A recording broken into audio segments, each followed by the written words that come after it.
Hindi niya maunawaan kung bakit tuwang-tuwa ang lahat kay Mark.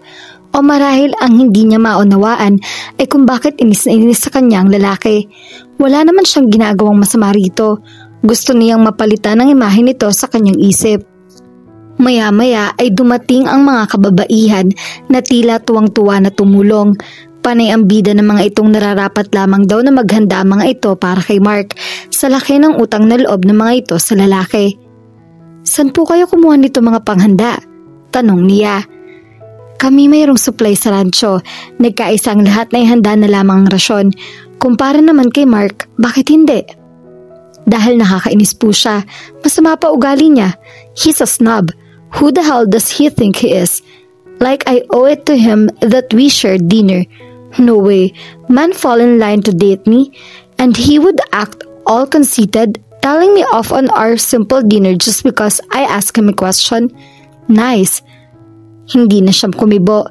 Pagkalipas ng 2 oras ng pagtulong ay nagpasya siyang umuwi na. Ayaw niyang maubos ang araw ng pahinga niya sa paghahanda sa birthday ni Mark.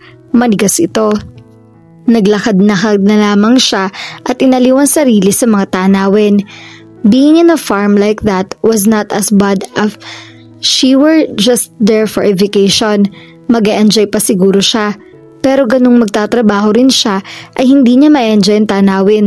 The place was stunning. Masyadong mayaman ang rancho na iyon. Halatang alagang-alagang lupain. Wala siyang natatanawang bakanteng lupa o lupang nasasayang sa kawalan na nakatanim o nakatayong maaaring gamitin ng rancho. Naaliw siya na mamasyal. Kahit sino siguro ay maaliw sa ganda ng tanawin. Mayroong bundok sa di kalayuan na hugis boobs. Napakahigik siya ng naisip. But the sight was very pretty. Kitang-kita sa sagana pa ang puno sa bundok na iyon. Sana hindi marating iyon ng mga nagtotroso. "Ma'am," napalingon siya. Nakita niya si Benek, isa sa mga nagtatrabaho sa taniman. Nakangiti ito sa kanya. "Ano yun?" "Napagkasundaan po namin na gawin talagang surprise ang birthday ni Senyor, kaya hingi po sana kami ng tulong sa inyo. Kung maaari po sanang isama niyo muna si Senyor at dalhin na lang sa village ng bandang 6:00. Ang village na tinutukoy nito ay ang bayanan ng mga manggagawa ng rancho. Ilang barangay na iyon sa laki. Kasi po, maya-maya lang mag-iikot-ikot na yun at makikita na naghahanda kami. Kung pwede lang naman po." Bakit bang hirap tumanggi sa mababait na tao? Tumango siya at hinatid na siya nito pa uwi. Panay ang pagsasabi nito sa kanya na kailangang hindi makarating si Mark sa village. Pagdating niya sa mansyon ay naabutan siya ni Mark na palabas na. Mukhang mag-iikot na nga ito. "Saan ka pupunta?" tanong niya rito. "Mag-iikot na. Bakit hindi ka pa nagpapahinga para bukas? Maaga kang magising. Sabi ka na nga ng sabi na kulang ka sa pahinga pero ayaw mo namang magpahinga." "You can't live." "And why not?" "Because I have something important to tell you." Matagal siyang pinagbasdan nito. Tila hindi naniniwala sa sinabi niya. Ganun pa man ay muling pumasok ito sa bahay. Sumunod na siya rito.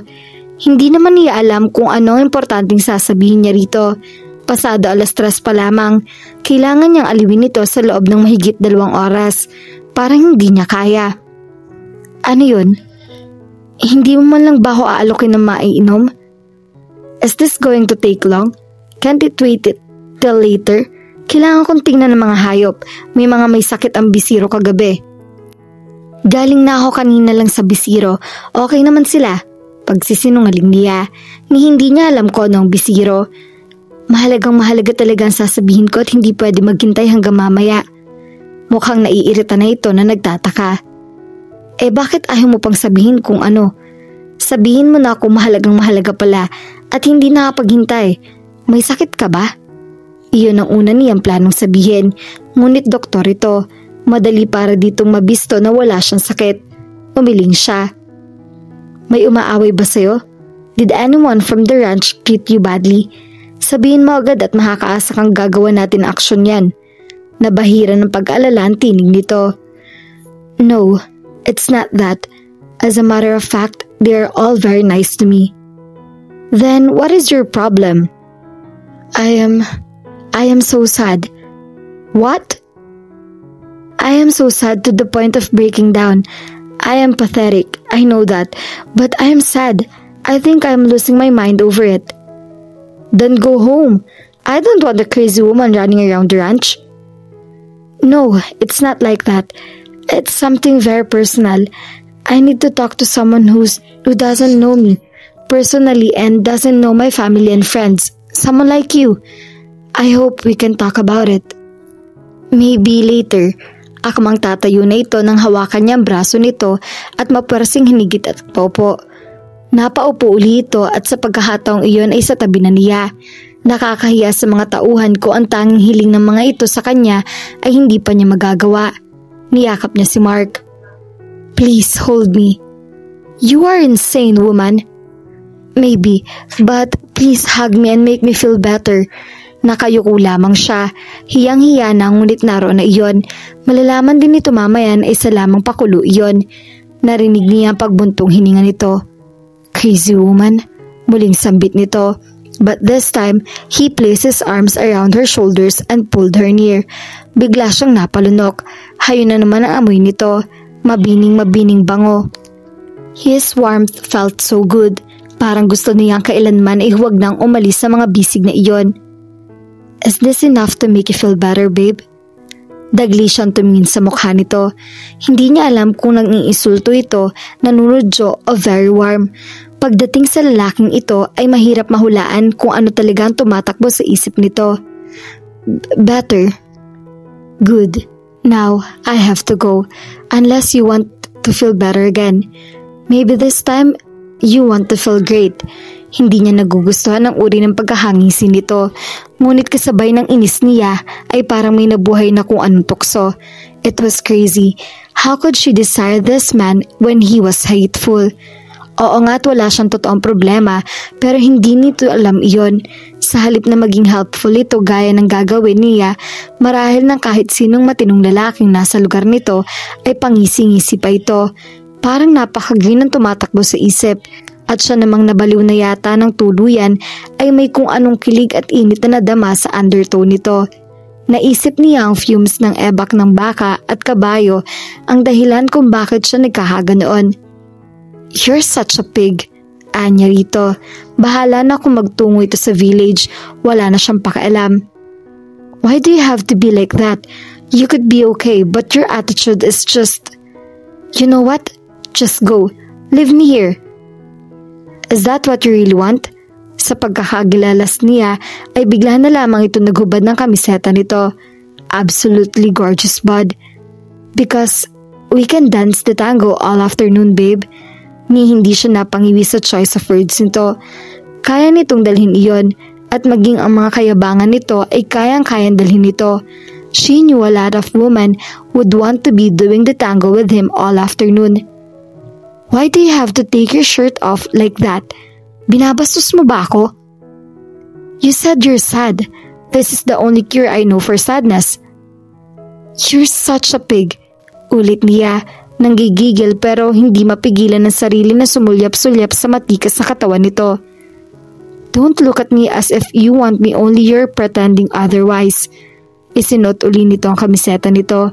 Hindi niya alam kung anong sasabihin niya sa sinabi nito. I'm promising you a great time, Kiran. All you have to do is grab the opportunity. Like the show, this one doesn't come very often. Shut up. Hindi na nga kumibo ito ngunit nanatili sa mga labi ang ngising iyon. Are you feeling better now? Ang yabang mo. Buisit ka.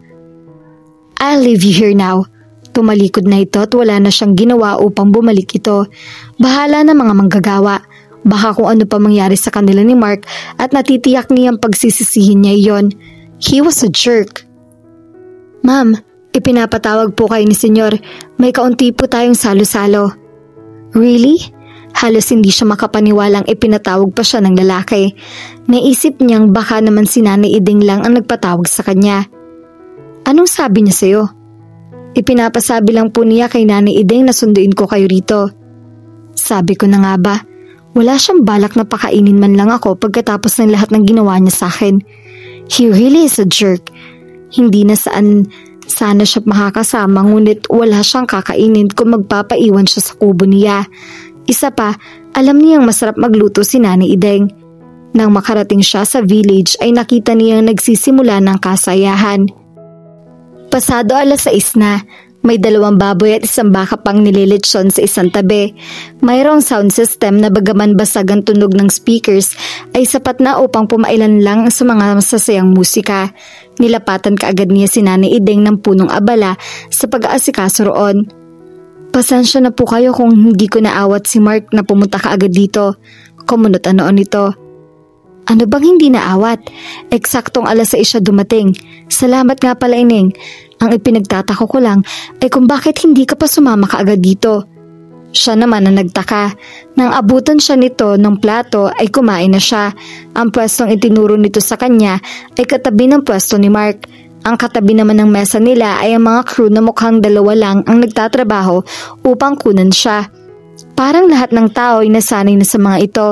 Parang kaibigan na rin kung ituring ng mga ito ang lahat. Pagkatapos niyang kumuha ng pagkain ay lumapit siya kay Mark. Where have you been? What? Ang sabi ni Nanay Ideng, 6:00 ka raw talaga dumating. Saan ka nang galing? Are you asking me that because you were waiting for me to come back or... Forgot I asked. Ikinumpas niya ang kanyang kamay. Hindi yata magandang ideyang tabihan niyang lalaking ito. Ngunit naroon na siya. At ayaw niyang maisip nitong iiwasan niya ito. She was going to ride this train, only she wasn't paying. Sasakay lang siya. Hindi niya hahayaang umubra ito sa kanya. Naisip niyang kung didibdibin niya mga ito sa sinabi nito ay talo siya. Nagsimula na siyang kumain. Happy birthday, by the way. Where's my gift? She smiled at him. There's your gift. A smirk? That's your gift? That was a smile. I was expecting something with more action involved. Maybe a little thirsting with both of us sweating. A little rubbing, stroking, or licking. Dapat ay matigilan siya at mabastusan sa mga sinabi nito. Ngunit ibang epekto sa kanya ng salita nito. She was feeling uneasy. She could imagine him doing everything he said to her. Nababalo na yata talaga siya. Hindi siya makatingin dito. Nangangamba siya na mabasa nito ang nilalaman ng isip niya. Alam niyang gagamitin nito iyon laban sa kanya. What the hell is wrong with him? Think you're lucky and thank your lucky stars it's your birthday. Sabi na lamang niya habang tinitindor ang lechon na hindi niya magawang isubo. Mahaba pa ang gabi. Nauubusin ko sa pagtulog pagkatapos kong kumain. Masarap magluto mga taga-rancho pero mukhang masarap ka. Why are you doing this? Doing what?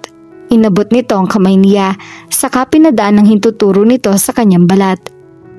Doing what? Magkasunod ang naging paglunok niya.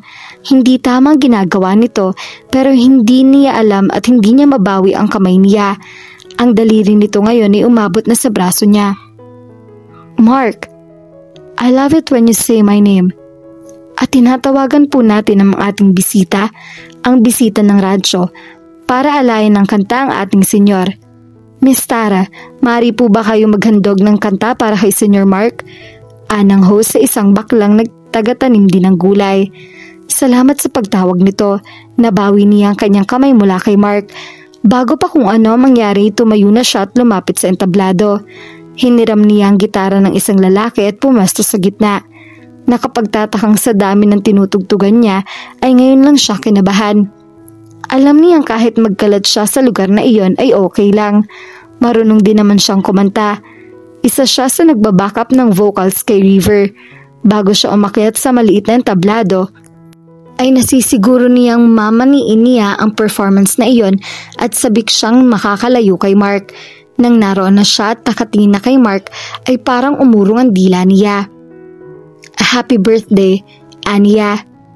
What's your favorite song, senyor? Nakatingin lamang sa kanya si Mark kaya ilang na ilang siya. Kung makatingin ito ay para ba sila lamang 2 ang tao sa lugar na iyon. Hiling niya ay wala nang makahalat ng ibang tao. Ayaw niyang malaman ng iba kung ano man ang namamagitan sa kanila. Can't take my eyes off you, he calmly said with a lazy and sexy smile on his face. Iniiwas na lamang niya ang tingin dito at saglit na kinapa ang nota ng kanta. Maya-maya nagsimula na siyang tumugtog. Sa tuwing titingin siya kay Mark ay nakatitig lamang ito sa kanya. Naiilang na siya at ilang ulit na muntik sumablay sa pagtipa.